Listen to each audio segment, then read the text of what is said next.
Salam sigap dan shalom. Renungan kita pada hari ini, Jumat 11 Maret 2022, berjudul Dia Mengampuni Kesalahan Kita.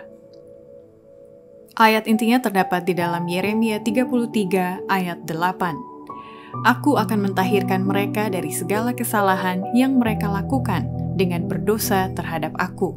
Dan aku akan mengampuni segala kesalahan yang mereka lakukan dengan berdosa dan dengan memberontak terhadap aku.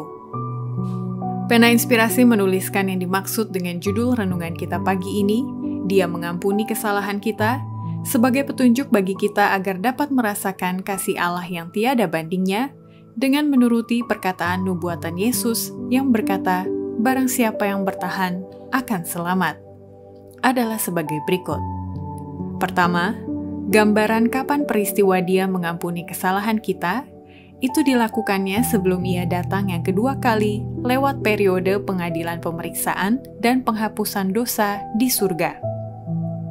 Pekerjaan pengadilan pemeriksaan dan penghapusan dosa akan dilaksanakan sebelum kedatangan Tuhan yang kedua kali. Oleh karena orang-orang yang sudah mati akan diadili berdasarkan apa yang tertulis dalam kitab-kitab, maka tidaklah mungkin dosa-dosa manusia dihapuskan sebelum selesai pengadilan di mana kasus mereka diperiksa. Kedua, gambaran kapan peristiwa Dia mengampuni kesalahan kita, itu dilakukannya sama seperti saat imam besar di bait suci di bumi yang sedang mengadakan pendamaian bagi orang Israel, sampai imam itu keluar dari bilik Maha Kudus dan memberkati perkumpulan orang Israel.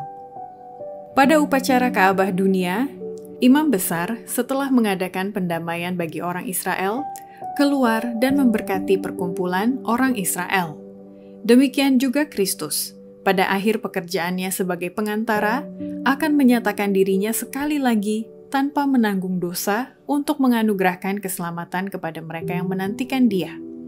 Memberkati umatnya yang menunggu dengan kehidupan yang kekal, sementara imam yang memindahkan dosa dari tempat kudus menumpangkan dosa di atas kepala kambing jantan. Demikianlah Kristus akan menempatkan dosa-dosa itu ke atas setan, sumber dan biang keladi dosa.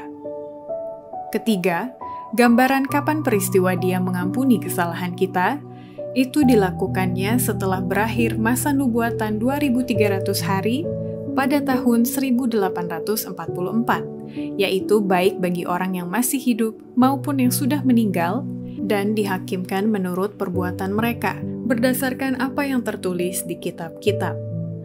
Pada waktu yang ditentukan bagi penghakiman, akhir dari 2300 hari pada tahun 1844, pekerjaan pemeriksaan dan penghapusan dosa dimulai.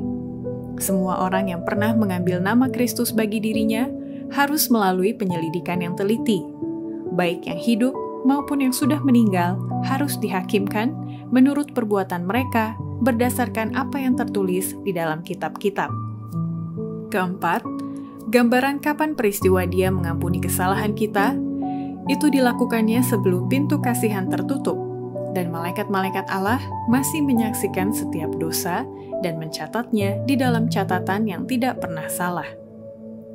Dosa-dosa yang belum disesali dan ditinggalkan tidak akan diampuni dan dihapuskan dari kitab-kitab catatan, tetapi akan tetap ada menjadi saksi terhadap orang berdosa itu pada hari Allah. Mungkin ia telah melakukan kejahatannya itu pada terangnya hari atau pada gelapnya malam, tetapi semuanya akan dibukakan dan dinyatakan di hadapannya dengan siapa kita harus berurusan. Malaikat-malaikat Allah menyaksikan setiap dosa dan mencatatnya di dalam catatan yang tidak pernah salah. Demikianlah renungan kita pada hari ini. Kiranya Tuhan memberkati kita semua.